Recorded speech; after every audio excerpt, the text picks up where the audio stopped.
मेरे प्यारे देशवासियों, नमस्कार। आमतौर पर ये समय उत्सव का होता है।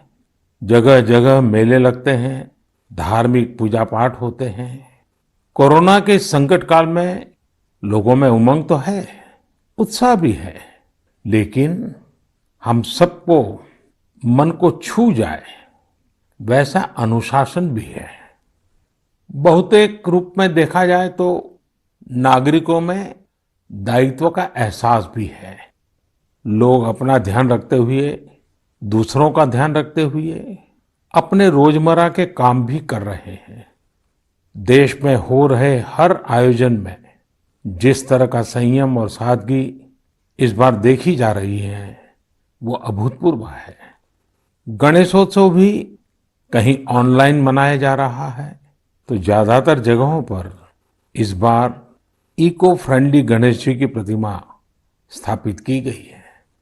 साथियों, हम बहुत बारीकी से अगर देखेंगे तो एक बात अवश्य हमारे ध्यान में आएगी।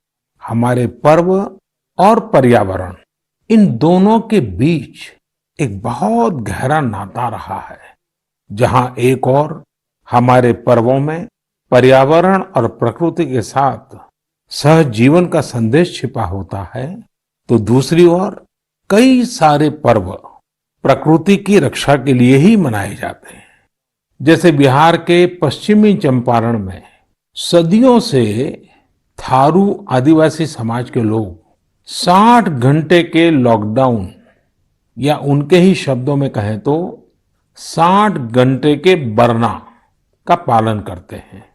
प्रकृति की रक्षा के लिए बरना को थारू समाज ने अपनी परंपरा का हिस्सा बना लिया है और सदियों से बनाया है। इस दौरान न कोई गांव में आता है, न ही कोई अपने घरों से बाहर निकलता है। और लोग मानते हैं कि अगर वो बाहर निकले या कोई बाहर से आया तो उनके आने जाने से लोगों की रोजमर्रा की गतिविधियों से नए पेड़ पौधों को नुकसान हो सकता है। बरना की शुरुआत में भव्य तरीके से हमारे आदिवासी भाई बहन पूजा पाठ करते हैं और उसकी समाप्ति पर आदिवासी परंपरा के गीत, संगीत, नृत्य जम करके उसके कार्यक्रम भी होते हैं। साथियों, इन दिनों ओणम का पर्व भी धूमधाम से मनाया जा रहा है। ये पर्व चिनगम महीने में आता है। इस दौरान लोग कुछ नया खरीदते हैं, अपने घरों को सजाते हैं, पुक्लम बनाते हैं, ओणम सादिया का आनंद लेते हैं। तरह तरह के खेल और प्रतियोगिताएं भी होती हैं। ओणम की धूम तो आज दूर सुदूर विदेशों तक पहुंची हुई है। अमेरिका हो, यूरोप हो या खाड़ी देश हो, ओणम का उल्लास आपको हर कहीं मिल जाएगा। ओणम एक इंटरनेशनल फेस्टिवल बनता जा रहा है। साथियों, ओणम हमारी कृषि से जुड़ा हुआ पर्व है। ये हमारी ग्रामीण अर्थव्यवस्था के लिए भी एक नई शुरुआत का समय होता है। किसानों की शक्ति से ही तो हमारा जीवन, हमारा समाज चलता है। हमारे पर्व किसानों के परिश्रम से ही रंग बिरंगे बनते हैं। हमारे अन्नदाता को, किसानों की जीवनदायिनी शक्ति को वेदों में भी बहुत गौरवपूर्ण रूप से नमन किया गया है। ऋग्वेद में मंत्र है, अन्नानाम पतये नमः, अन्नानाम पतये नमः, क्षेत्राणाम पतये नमः। अर्थात अन्नदाता को नमन है, किसान को नमन है। हमारे किसानों ने कोरोना के इस कठिन परिस्थितियों में भी अपनी ताकत को साबित किया है। हमारे देश में इस बार खरीफ की फसल की बुआई पिछले साल के मुकाबले 7% ज्यादा हुई है। धान की रुपाई इस बार लगभग 10%, दालें लगभग 5%, मोटे अनाज, कोर्स सीरियल्स लगभग 3%, ऑयल सीड्स लगभग 13%, कपास लगभग 3% ज्यादा बोई गई है। मैं इसके लिए देश के किसानों को बधाई देता हूं, उनके परिश्रम को नमन करता हूं। मेरे प्यारे देशवासियों, कोरोना के इस कालखंड में देश कई मोर्चों पर एक साथ लड़ रहा है, लेकिन इसके साथ साथ कई बार मन में ये भी सवाल आता रहा कि इतने लंबे समय तक घरों में रहने के कारण मेरे छोटे छोटे बाल मित्रों का समय कैसे बीतता होगा। और इसी से मैंने गांधीनगर की चिल्ड्रन यूनिवर्सिटी, जो दुनिया में एक अलग तरह का प्रयोग है, भारत सरकार के महिला और बाल विकास मंत्रालय, शिक्षा मंत्रालय, सूक्ष्म लघु और मध्यम उद्योग मंत्रालय, इन सभी के साथ मिलकर हम बच्चों के लिए क्या कर सकते हैं, इस पर मंथन किया, चिंतन किया। मेरे लिए ये बहुत सुखद था, लाभकारी भी था, क्योंकि एक प्रकार से ये मेरे लिए भी कुछ नया जानने का, नया सीखने का अवसर बन गया। साथियों, हमारे चिंतन का विषय था खिलौने और विशेषकर भारतीय खिलौने। हमने इस बात पर मंथन किया कि भारत के बच्चों को नए नए टॉयज कैसे मिले, भारत टॉय प्रोडक्शन का बहुत बड़ा हब कैसे बने। वैसे मैं मन की बात सुन रहे बच्चों के माता पिता से क्षमा मांगता हूं, क्योंकि हो सकता है उन्हें अब ये मन की बात सुनने के बाद खिलौनों की नई नई डिमांड सुनने का शायद एक नया काम सामने आ जाएगा। साथियों, खिलौने जहां एक्टिविटी को बढ़ाने वाले होते हैं, तो खिलौने हमारी आकांक्षाओं को भी उड़ान देते हैं। खिलौने केवल मन ही नहीं बहलाते, खिलौने मन बनाते भी हैं और मकसद गढ़ते भी हैं। मैंने कहीं पढ़ा कि खिलौनों के संबंध में गुरुदेव रविंद्रनाथ टैगोर ने कहा था कि बेस्ट टॉय वो होता है जो इनकम्प्लीट हो, ऐसा खिलौना जो अधूरा हो और बच्चे मिलकर खेल खेल में उसे पूरा करें। गुरुदेव टैगोर ने कहा था कि जब वो छोटे थे तो खुद की कल्पना से घर में मिलने वाले सामानों से ही अपने दोस्तों के साथ अपने खिलौने और खेल बनाया करते थे। लेकिन एक दिन बचपन के उन मौज मस्ती भरे पलों में बड़ों का दखल हो गया। हुआ ये था कि उनका एक साथी एक बड़ा और सुंदर सा विदेशी खिलौना लेकर आ गया। खिलौनों को लेकर इतराते हुए अब सब साथी का ध्यान खेल से ज्यादा खिलौने पर रह गया। हर किसी के आकर्षण का केंद्र खेल नहीं रहा, खिलौना बन गया। जो बच्चा कल तक सबके साथ खेलता था, सबके साथ रहता था, घुल मिल जाता था, खेल में डूब जाता था, वो अब दूर रहने लगा।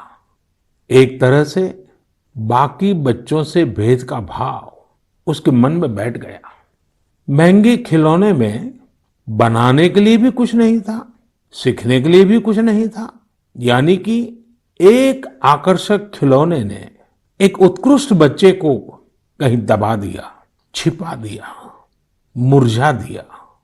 इस खिलौने ने धन का, संपत्ति का, जरा बड़प्पन का प्रदर्शन कर लिया, लेकिन उस बच्चे की क्रिएटिव स्पिरिट को बढ़ने और संवरने से रोक दिया। खिलौना तो आ गया, पर खेल खत्म हो गया और बच्चे का खिलना भी खो गया। इसलिए गुरुदेव कहते थे कि खिलौने ऐसे होने चाहिए जो बच्चे के बचपन को बाहर लाएं, उसकी क्रिएटिविटी को सामने लाएं। बच्चों के जीवन के अलग अलग पहलू पर खिलौनों का जो प्रभाव है, इस पर राष्ट्रीय शिक्षा नीति में भी बहुत ध्यान दिया गया है। खेल खेल में सीखना, खिलौने बनाना सीखना, खिलौने जहां बनते हैं वहां की विजिट करना, इन सबको करिकुलम का हिस्सा बनाया गया है। साथियों, हमारे देश में लोकल खिलौनों की बहुत समृद्ध परंपरा रही है। कई प्रतिभाशाली और कुशल कारीगर हैं जो अच्छे खिलौने बनाने में महारत रखते हैं। भारत के कुछ क्षेत्र टॉय क्लस्टर्स यानी खिलौने के केंद्र के रूप में भी विकसित हो रहे हैं। जैसे कर्नाटक के रामनगरम में चन्नापटना, आंध्र प्रदेश के कृष्णा में कोंडापल्ली, तमिलनाडु में तंजौर, असम में धुबरी, उत्तर प्रदेश का वाराणसी, कई ऐसे स्थान हैं, कई नाम गिना सकते हैं। आपको ये जानकर आश्चर्य होगा कि global toy industry 7 lakh crore रुपए से भी अधिक की है। 7 लाख करोड़ रुपयों का इतना बड़ा कारोबार, लेकिन भारत का हिस्सा उसमें बहुत कम है। अब आप सोचिए कि जिस राष्ट्र के पास इतनी विरासत हो, परंपरा हो, विविधता हो, युवा आबादी हो, क्या खिलौनों के बाजार में उसकी हिस्सेदारी इतनी कम होनी हमें अच्छा लगेगा क्या? जी नहीं, ये सुनने के बाद आपको भी अच्छा नहीं लगेगा। देखिए साथियों, टॉय इंडस्ट्री बहुत व्यापक है। गृह उद्योग हो, छोटे और लघु उद्योग हो, एमएसएमईज हो, इसके साथ साथ बड़े उद्योग और निजी उद्यमी भी इसके दायरे में आते हैं। इसे आगे बढ़ाने के लिए देश को मिलकर मेहनत करनी होगी। अब जैसे आंध्र प्रदेश के विशाखापट्टनम में श्रीमान सीवी राजू है, उनके गांव के अति कोप्पका टॉयज एक समय में बहुत प्रचलित थे। इनकी खासियत ये थी कि खिलौने लकड़ी से बनते थे और दूसरी बात ये कि इन खिलौनों में आपको कहीं कोई एंगल या कोण नहीं मिलता था। ये खिलौने हर तरफ से राउंड होते थे, इसलिए बच्चों को चोट की भी गुंजाइश नहीं होती थी। सीवी राजू ने एतिकोप्पका टॉयज के लिए अब अपने गांव के कारीगरों के साथ मिलकर एक तरह से नया मूवमेंट शुरू कर दिया है। बेहतरीन क्वालिटी के एतिकोप्पका टॉयज बनाकर सीवी राजू ने स्थानीय खिलौनों की खोई हुई गरिमा को वापस ला दिया है। खिलौनों के साथ हम 2 चीजें कर सकते हैं। अपने गौरवशाली अतीत को अपने जीवन में फिर से उतार सकते हैं और अपने स्वर्णिम भविष्य को भी संवार सकते हैं। मैं अपने स्टार्टअप मित्रों को, हमारे नए उद्यमियों से कहता हूं, टीम अप फॉर टॉयज। आइए मिलकर खिलौने बनाएं।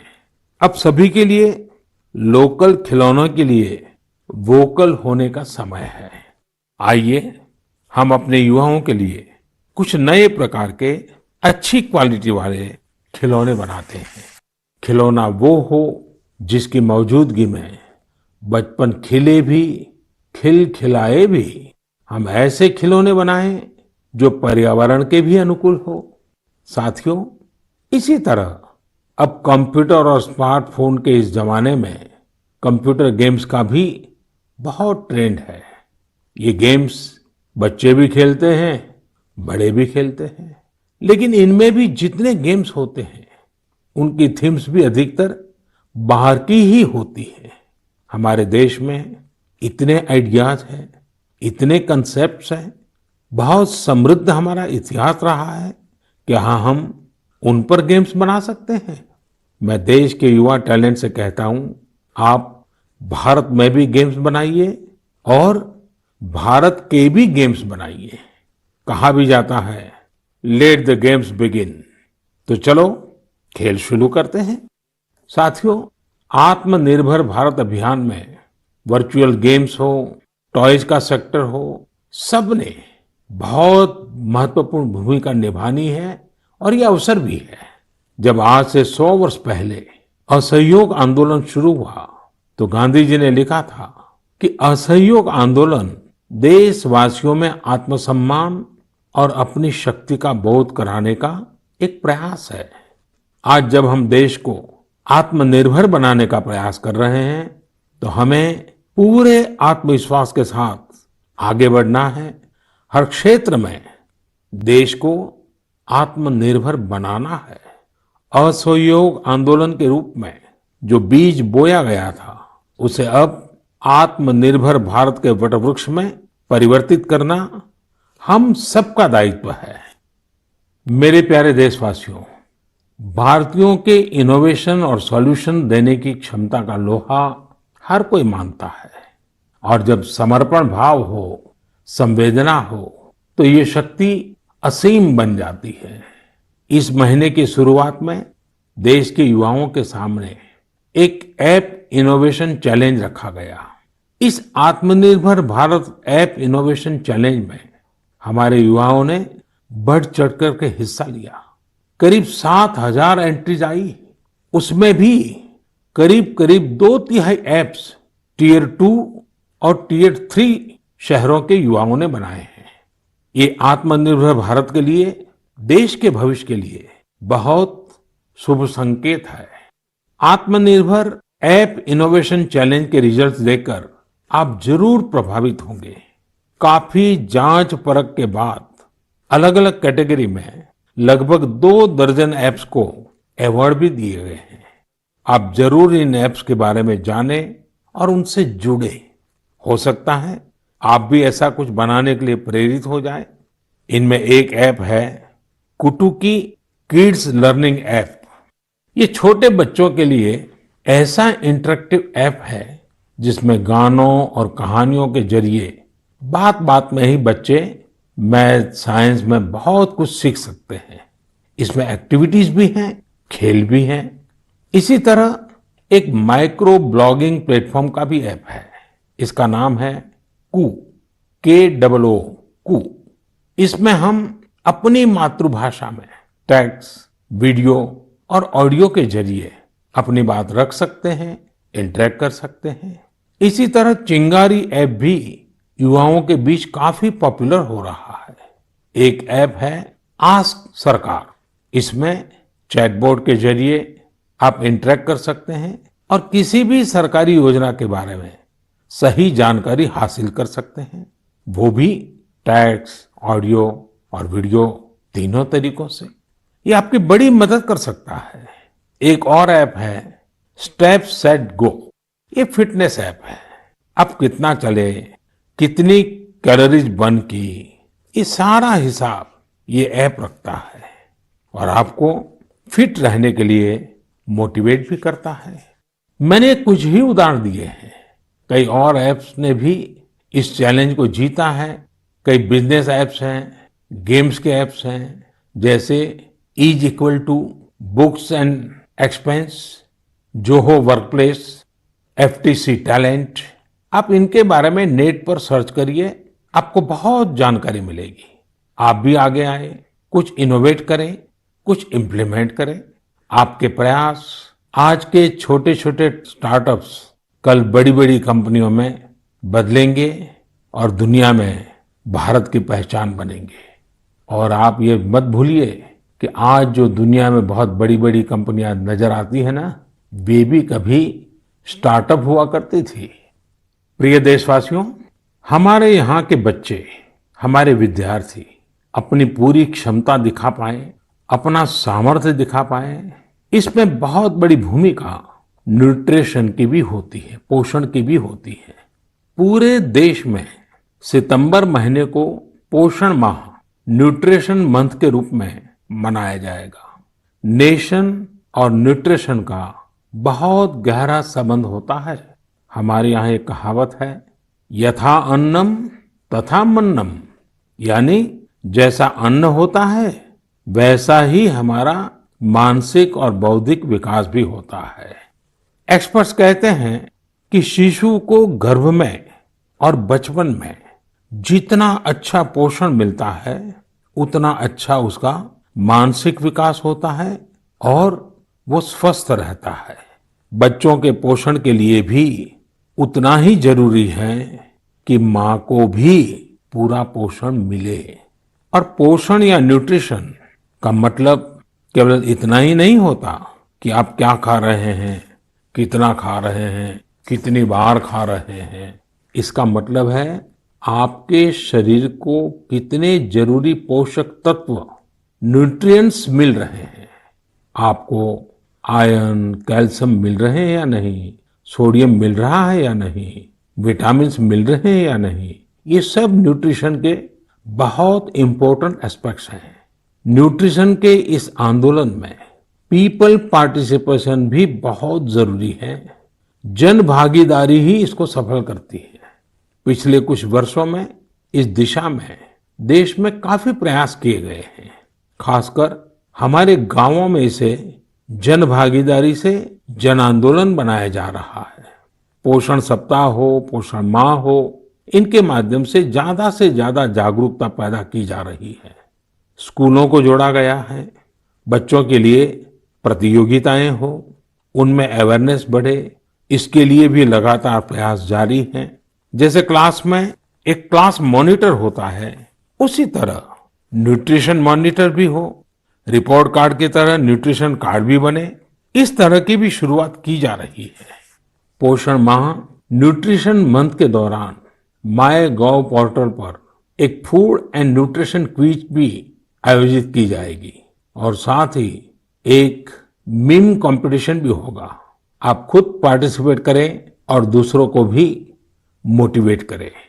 साथियों, अगर आपको गुजरात में सरदार वल्लभ भाई पटेल के स्टैच्यू ऑफ यूनिटी जाने का अवसर मिला होगा और कोविड के बाद जब वो खुलेगा और आपको जाने का अवसर मिलेगा, तो वहाँ एक यूनिक प्रकार का न्यूट्रिशन पार्क बनाया गया है। खेल खेल में ही न्यूट्रिशन की शिक्षा आनंद प्रमोद के साथ वहाँ जरूर देख सकते हैं। साथियों, भारत एक विशाल देश है, खान पान में ढेर सारी विविधता है। हमारे देश में 6 अलग अलग ऋतुएं होती हैं। अलग अलग क्षेत्रों में वहाँ के मौसम के हिसाब से अलग अलग चीजें पैदा होती हैं। इसलिए ये बहुत ही महत्वपूर्ण है कि हर क्षेत्र के मौसम, वहाँ के स्थानीय भोजन और वहाँ पैदा होने वाले अन्न, फल, सब्जियों के अनुसार एक पोषक न्यूट्रिएंट रिच डाइट प्लान बने। अब जैसे मिलेट्स, मोटे अनाज, रागी है, ज्वार है, ये बहुत उपयोगी पोषक आहार है। एक भारतीय कृषि कोष तैयार किया जा रहा है। इसमें हर एक जिले में क्या क्या फसल होती है, उनकी न्यूट्रिशन वैल्यू कितनी है, इसकी पूरी जानकारी होगी। ये आप सबके लिए बहुत बड़े काम का कोष हो सकता है। आइए, पोषण माह में पौष्टिक खाने और स्वस्थ रहने के लिए हम सभी को प्रेरित करें। प्रिय देशवासियों, बीते दिनों जब हम अपना स्वतंत्रता दिवस मना रहे थे, तब एक दिलचस्प खबर पर मेरा ध्यान गया। ये खबर है हमारे सुरक्षा बलों के 2 जाबाज किरदारों की। एक है सोफी और दूसरी विदा। सोफी और विदा इंडियन आर्मी के श्वान है, डॉग्स हैं, और उन्हें chief of army staff commendation card से सम्मानित किया गया है। सोफी और विदा को ये सम्मान इसलिए मिला क्योंकि इन्होंने अपने देश की रक्षा करते हुए अपना कर्तव्य बखूबी निभाया है। हमारी सेनाओं में, हमारे सुरक्षा बलों के पास ऐसे कितने ही बहादुर श्वान हैं, डॉग्स हैं, जो देश के लिए जीते हैं और देश के लिए अपना बलिदान भी देते हैं। कितने ही बम धमाकों को, कितनी ही आतंकी साजिशों को रोकने में ऐसे डॉग्स ने बहुत अहम भूमिका निभाई है। कुछ समय पहले मुझे देश की सुरक्षा में डॉग्स की भूमिका के बारे में बहुत विस्तार से जानने को मिला। कई किस्से भी सुने।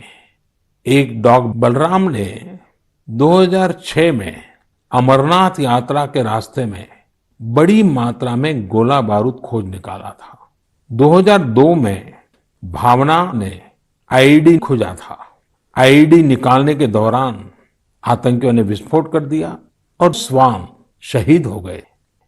2-3 वर्ष पहले छत्तीसगढ़ के बीजापुर में सीआरपीएफ का स्निफर डॉग क्रैकर भी आईईडी ब्लास्ट में शहीद हो गया था।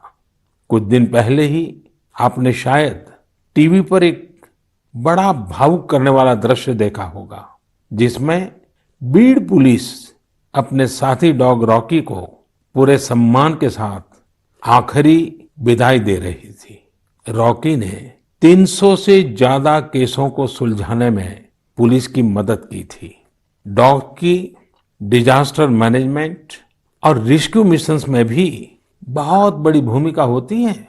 भारत में तो national disaster response force NDRF ने ऐसे दर्जनों डॉग्स को स्पेशली ट्रेन किया है। कहीं भूकंप आने पर, इमारत गिरने पर, मलबे में दबे जीवित लोगों को खोज निकालने में ये डॉग्स बहुत एक्सपर्ट्स होते हैं। साथियों, मुझे यह भी बताया गया कि इंडियन ब्रीड के डॉग्स भी बहुत अच्छे होते हैं, बहुत सक्षम होते हैं। इंडियन ब्रीड्स में मुधोल हाउंड है, हिमाचली हाउंड है, ये बहुत ही अच्छी नस्लें हैं। राजपलायम, कन्नी, चिप्पी पराई और कोम्बाई भी बहुत शानदार इंडियन ब्रीड्स हैं। इनको पालने में खर्च भी काफी कम आता है और ये भारतीय माहौल में ढले भी होते हैं। अब हमारी सुरक्षा एजेंसियों ने भी इन इंडियन ब्रीड्स के डॉग्स को अपनी सुरक्षा दस्ते में शामिल कर रही है।